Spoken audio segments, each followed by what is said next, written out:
में पढ़ लिया था, which is nitrogenous and potassium.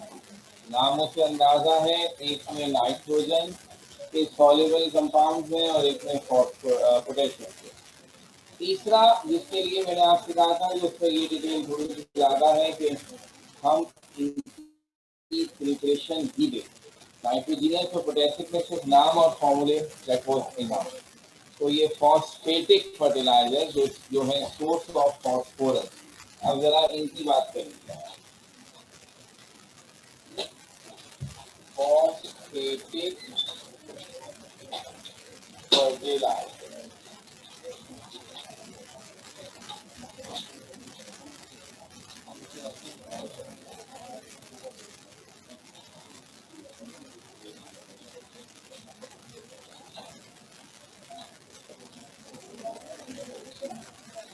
they are source of phosphorus and are obtained from a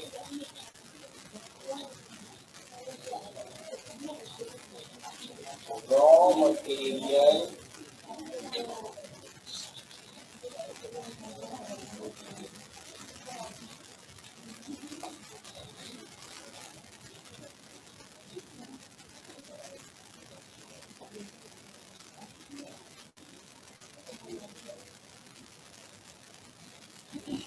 जमीन में एक पत्थर बहुत ही अबंडेंट पाया जाता है, जिसे कहते हैं फॉस्फोराइट रॉक। फॉस्फोराइट रॉक में फॉस्फेट होता है जिसमें फॉस्फोरस है, लेकिन चूंकि फॉस्फोराइट रॉक पानी में इनसॉल्युबल है, इसलिए उसकी मदद से या उसे हम एज ए फर्टिलाइजर यूज नहीं करते। तो जहाँ वो पत्थर मौजूद है, समझिए वो जगह बंजर जमीन है, वहाँ तो कुछ भी नहीं, क्योंकि वो फॉस्फेट है तो सही, मगर वो इनसॉल्युबल है। तो इनसॉल्युबल फॉस्फेट हमारे किस काम का नहीं है, क्योंकि हम बता चुके पौधे जो भी एलिमेंट एब्जॉर्ब करेंगे मट्टी से, वो सोल्यूशन की फॉर्म में करेंगे, आयन की फॉर्म में करेंगे। इसीलिए शर्त लगाई थी कि नाइट्रोजन अगर चाहिए पौधों को, तो वो सॉल्युबल सॉल्ट्स ऑफ नाइट्रोजन की फॉर्म में होंगे। पोटेशियम चाहिए तो again soluble salts of potassium की सूरत में होंगे। तो अब फॉस्फेट में भी यही है। तो अब एक छोटी सी बात हम याद रखेंगे, PO4 -3 दिस इज एनाइन, ठीक है, इसका नाम है फॉस्फेट। ये एनाइन कहलाता है फॉस्फेट, PO4 -3। अगर फॉर्मूला हो जाए HPO4, एक हाइड्रोजन आने से चार्ज -2 हो जाता है, और ये भी एनाइन है, ये कहलाता है हाइड्रोजन फॉस्फेट।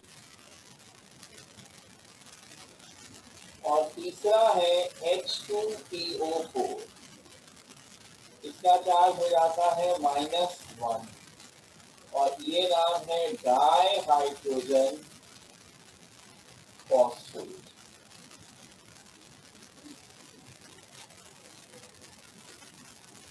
तो अमूमन फॉस्फेट पानी में इनसॉल्युबल होते हैं, उनकी सॉल्युबल हालत जो है वो हाइड्रोजन फॉस्फेट और डाई हाइड्रोजन फॉस्फेट है। तो अब जमीन से नेचुरल जो कंपाउंड निकल रहा है वो फॉस्फेट वाला है, phosphorite rock.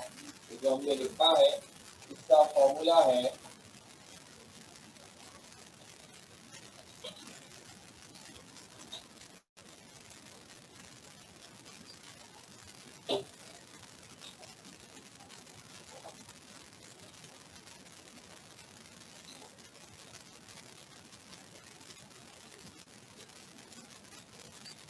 This is the formula for phosphorite rock.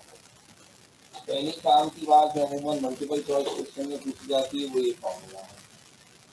अगर आप इस फॉर्मूले पे गौर करें तो ये डबल कंपाउंड है या डबल सॉल्ट है, कैल्शियम फॉस्फेट और कैल्शियम फ्लोराइड का। तो कैल्शियम फ्लोराइड पानी में सॉल्युबल है, लेकिन कैल्शियम फॉस्फेट है। तो अभी दोनों चीज एक साथ जुड़े होते हैं तो ये पत्थर ओवरऑल पानी में सॉल्युबल। और कैल्शियम फ्लोराइड अगर डिजॉल्व हो जाए तो हमें तो फायदा नहीं, क्योंकि उसमें फॉस्फेट नहीं है, हमें तो फॉस्फेट चाहिए। हम क्या करेंगे कि इस रॉक में मौजूद फॉस्फेट को इनसॉल्युबल से सॉल्युबल हालत में लेंगे, यानी फॉस्फेट से हाइड्रोजन फॉस्फेट या डाई हाइड्रोजन फॉस्फेट। तो अगर ये सॉल्युबल फॉस्फेट में कन्वर्ट हो जाएगा तो फिर ये फर्टिलाइजर की बॉटल। तो दो मेजर फर्टिलाइजर हम फॉस्फोराइड रॉक से बनाते हैं, और आपको भी नजर आ रहा है कि फॉस्फेट से हाइड्रोजन फॉस्फेट या डाई हाइड्रोजन फॉस्फेट का सफर तय करने के लिए आपको फॉस्फेट के साथ क्या लगाना है, H प्लस। हाइड्रोजन फॉस्फेट में एक H आया और ये H प्लस कैसे पता लगा H प्लस है, क्योंकि इसके आने से चार्ज में कमी हो गई थी। दो H प्लस आए तो दो चार्ज का हो गया, -3 से -1 हो गया। तो H प्लस कौन देगा हमें, ऐसे इसका मतलब है हम इस फॉस्फोराइड रॉक को सल्फ्यूरिक एसिड से मिलाएं या फॉस्फोरिक एसिड से मिलाएं, दो एसिड है, दो ऑप्शन है। तो हमें ये पर्टिकुलर फॉस्फेट सॉल्युबल फॉस्फेट में कन्वर्ट हो जाएगा और फिर ये फर्टिलाइजर के तौर पर यूज होगा। तो ये दोनों ऑप्शन हम यहाँ डिस्कस कर रहे हैं। So they are source of phosphorus and are obtained from the raw material called phosphorite rock. The formula of phosphorite rock is this: following two phosphorite phosphatic fertilizers can be formed from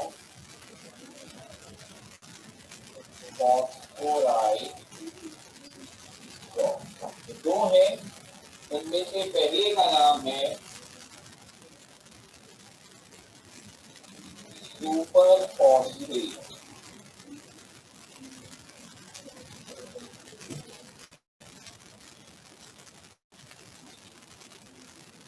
तो phosphorite rock से जो पहला phosphatic fertiliser हम बनाते हैं वो है super phosphate. It is formed by reacting sulfuric acid with phosphorite rock। अब इस फॉस्फोराइट रॉक का पूरा फॉर्मूला तो उसमें कैल्शियम फ्लोराइड भी आता है, लेकिन रिएक्शन में क्योंकि हमें इससे कुछ लेना देना नहीं, हम तो इस फॉस्फेट को सॉल्युबल फॉस्फेट में कन्वर्ट करना चाहते हैं, तो रिएक्शन में फिर इसको कर सकते हैं। तो इक्वेशन होगी कि जब कैल्शियम फॉस्फेट जो फॉस्फोराइट रॉक में है उसका रिएक्शन सल्फ्यूरिक एसिड से हो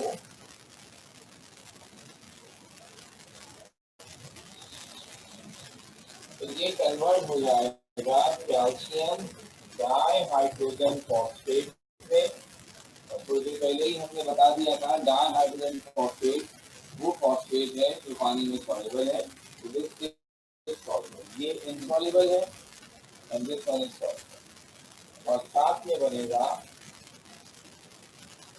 calcium sulphate.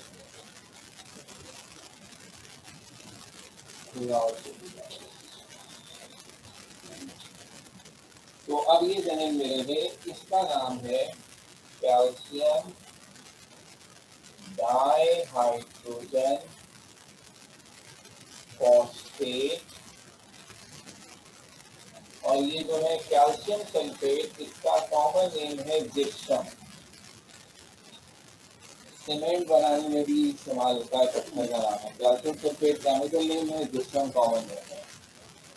The mixture of calcium dihydrogen phosphate and gypsum is called superphosphate.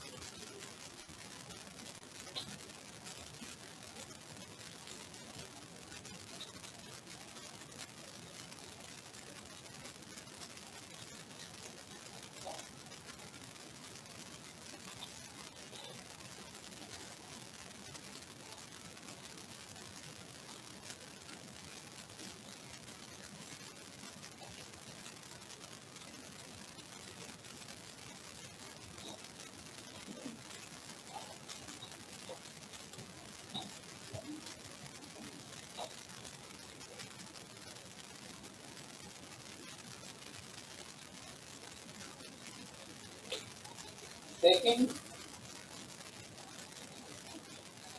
ये कहलाता है triple phosphate.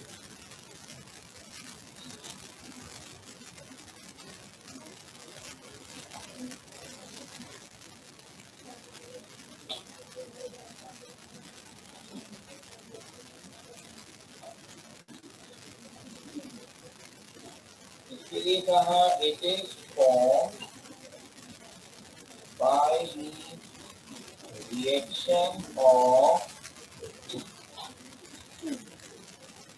phosphorite rock and phosphoric acid। और सल्फ्यूरिक एसिड था यहाँ फॉस्फोरिक एसिड। तो कैल्शियम फॉस्फेट जैसे फॉस्फोराइट रॉक से मिला, उसका रिएक्शन फॉस्फोरिक एसिड से मिला, तो क्या बनता है?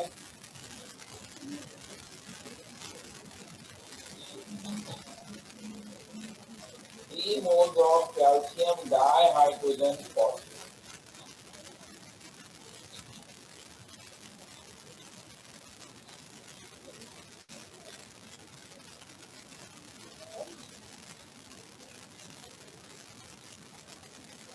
क्योंकि आपको 3 मोल मिला है कैल्शियम डाइहाइड्रोजन फॉस्फेट का, इसलिए ट्रिपल फॉस्फेट कहलाता है।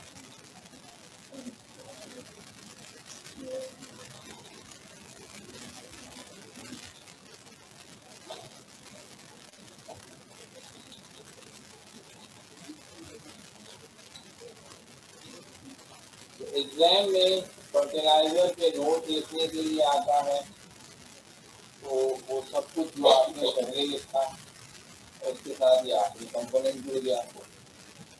इस आखिरी कंपोनेंट की अहमियत इसलिए बड़ी ज़्यादा है कि 2 मरतबा सिर्फ यही चीज 4 मार्क्स की जिसको बोर्ड पे लिखी है। What is phosphatic fertiliser? Give the creation of triple phosphate and super phosphate.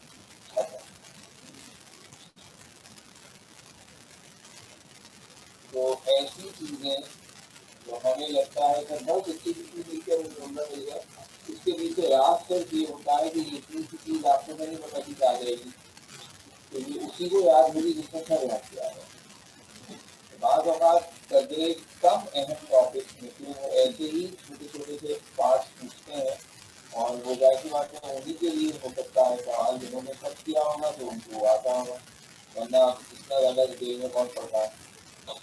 अब ये फर्टिलाइजर से यहाँ फिनिश, प्लास्टिक, फाइबर और ये फर्टिलाइजर, 3 मेजर इंडस्ट्रीज हो गई। हमारी नेक्स्ट इंडस्ट्री है ग्लास।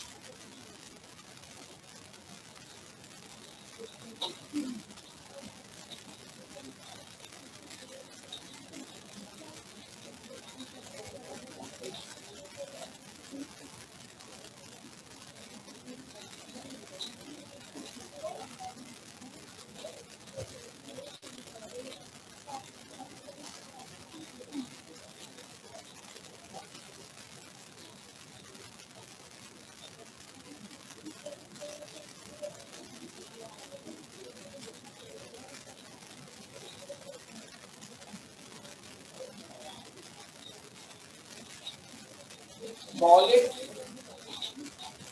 सब्सटेंस हासिल करने के तरीकों में एक तरीका ये है कि अगर आपके पास कोई चीज लिक्विड हालत में है और आप उसे ठंडा कर दें तो वो फ्रीज होकर सॉलिड बन जाए।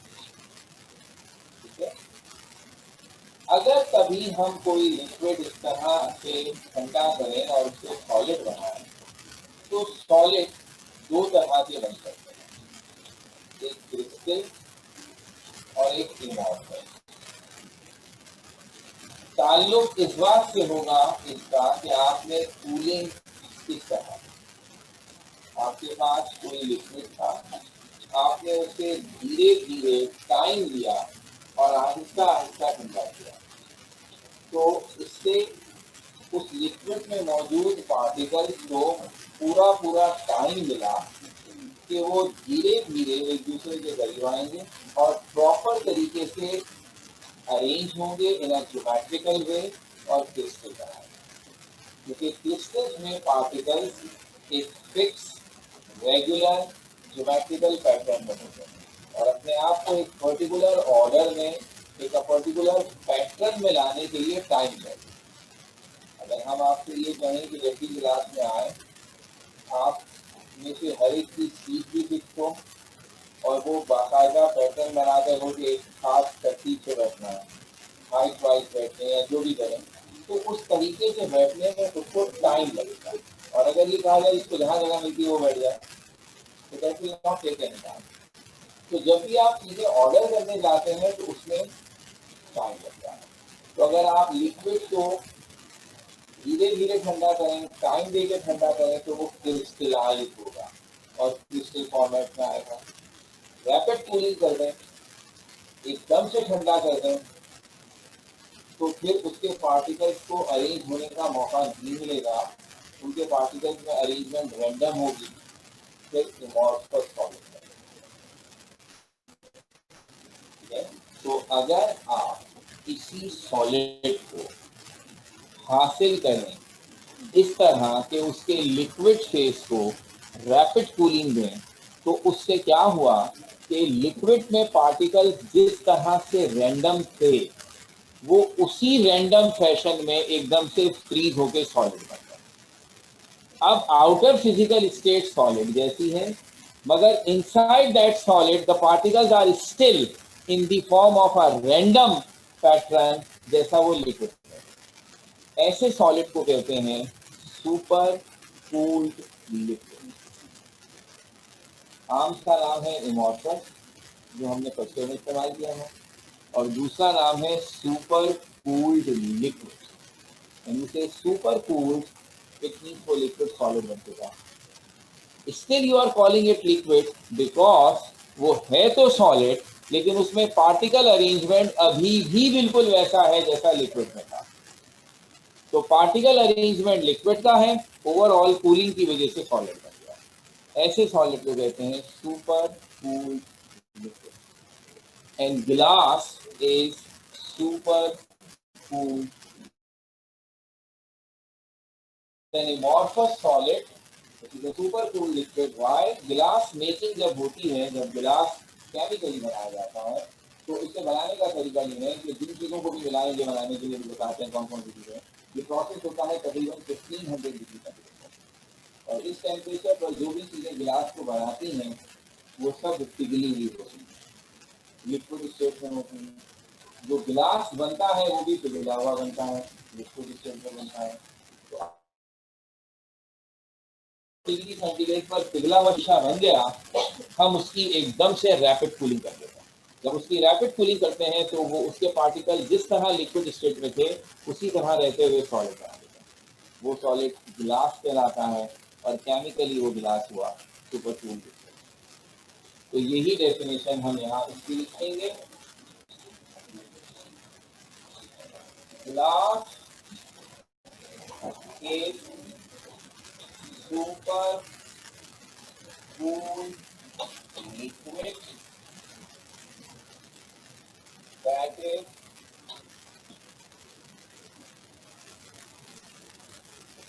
solid which is not being provided enough time to crystallize.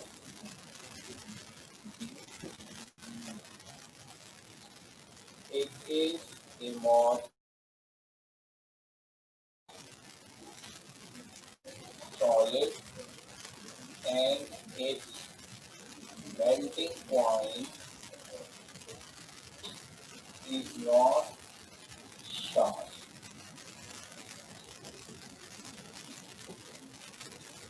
तो ग्लास एक सुपर कूल्ड लिक्विड है, यानी ऐसा सॉलिड है जिसे मुनासिब वक्त नहीं दिया गया कि उसके पार्टिकल खुद को पर्टिकुलर अंदाज से क्रिस्टलाइज कर। असली एक दवा ठीक है ना भाई, प्राइमरी के बच्चे हैं।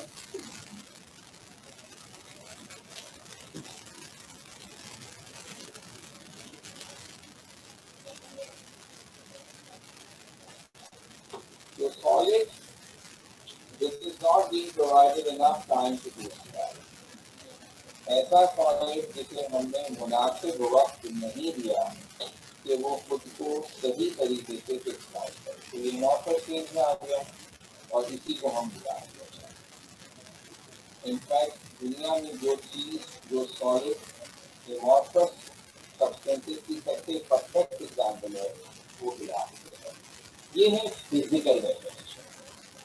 फिजिकली गिलास एक ऐसा सॉलिड है जिसे हमने रैपिड कूलिंग के जरिए हासिल किया और इस लिहाज से वो सुपर कूल लिक्विड या एमॉर्फस सॉलिड है। और एमॉर्फस सॉलिड की एक खास पहचान है कि उनके मेल्टिंग पॉइंट शार्प नहीं है। उससे हमें याद हो तो क्रिस्टलाइन और एमॉर्फस सॉलिड के डिफरेंसेस में हमने ये बात लिखी थी कि क्रिस्टल एक फिक्स टेम्परेचर पर मेल्ट होते हैं और जो एमॉर्फस हैं वो एक वाइड रेंज ऑफ टेम्परेचर पर मेल्ट होते रहते हैं। They don't have a fix और शार्प मेल्टिंग पॉइंट। तो ये एक बात, ये इनका फिजिकल कार्य है। केमिकली क्या है, कौन से एलिमेंट, कौन से कंपाउंड इसमें मौजूद है। तो chemical composition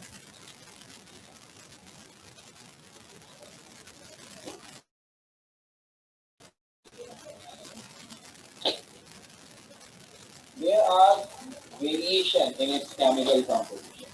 There are options that you can use more than one type of compounds in the formation of glass. मतलब एक गिलास का एक फिक्स केमिकल फॉर्मूला नहीं है, एक से ज्यादा ऑप्शन है कि चाहे तो इन्हें मिलाकर बना दें, चाहे तो इन्हें मिलाकर बना दें। अलबत्ता जो कंपोजिशन बनती है उसका पैटर्न फिक्स है। तो वो केमिकल कंपोजिशन का जो पैटर्न है वो ये है।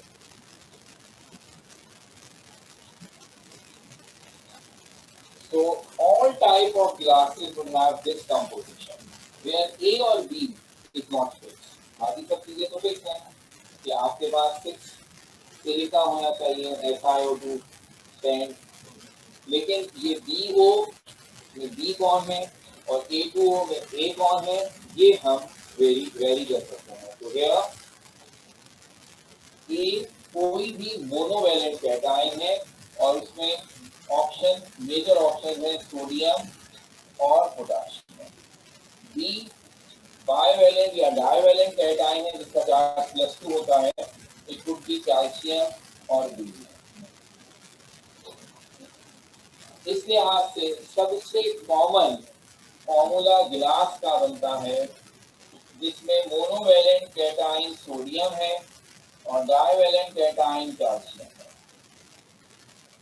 This is the common composition or formula of ordinary glass. जो खिड़कियों पे और दरवाजों पे आम शीशा लगा हुआ होता है, ये उसकी कंपोजिशन है।